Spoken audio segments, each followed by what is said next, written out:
John, it's a pleasure to welcome you in Jerusalem. You're an old personal friend and a long-standing friend of Israel. And that friendship was demonstrated in President Obama's historic visit here in March. It was demonstrated yesterday in an extraordinary resolution by the U.S. Senate to stand with Israel against Iran's nuclear program. I want to commend the House Foreign Affairs Committee for upgrading the sanctions. So we'll discuss Iran, we'll discuss the terrible carnage and instability in Syria, but above all, what we want to do is to restart the peace talks with the Palestinians. You've been working at it a great deal. We've been working at it together. It's something I want, it's something you want, it's something I hope the Palestinians want as well, and we ought to be successful for a simple reason. When there's a will, we'll find a way. Thank you. So welcome. Thank you, Prime Minister. Good to see you again. My pleasure. Thank you. Let me just say what a pleasure it is. It's always wonderful to come back to Israel, and particularly to Jerusalem. It's a pleasure for me to visit with my friend of many years now, longer than we can count, Bibi Netanyahu. And I'm really grateful to him for the seriousness with which he is working and undertaking the homework that President Obama asked all of us to engage in when he came here on his visit. There have been some very serious meetings, a lot of very serious discussions. We're working with the Prime Minister, with Minister Tzipi Livni, with military.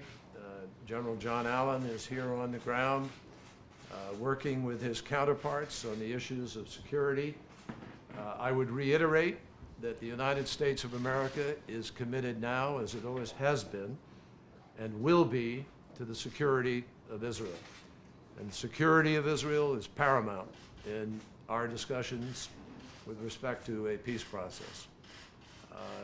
I am appreciative that the Prime Minister has really put personal energy into helping us to define some of the work that we need to do to figure out the way forward.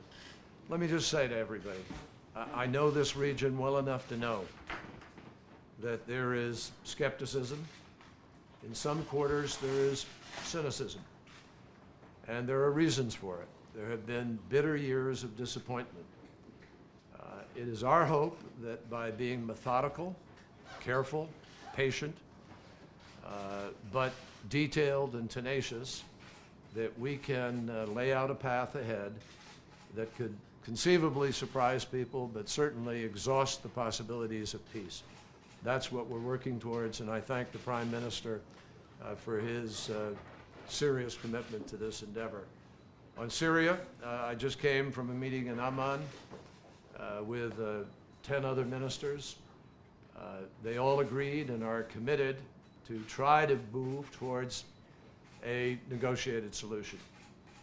Nobody has any illusions about how difficult, complicated, what a steep climb that is. But we also understand that the killing that is taking place, the massacres that are taking place, the incredible destabilization of Syria is spilling over into Lebanon, into Jordan, and has an impact, obviously, on Israel.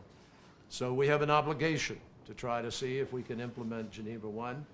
Again, we're aware of the pitfalls, but I think the Prime Minister knows better than anybody what the implications of these security threats are.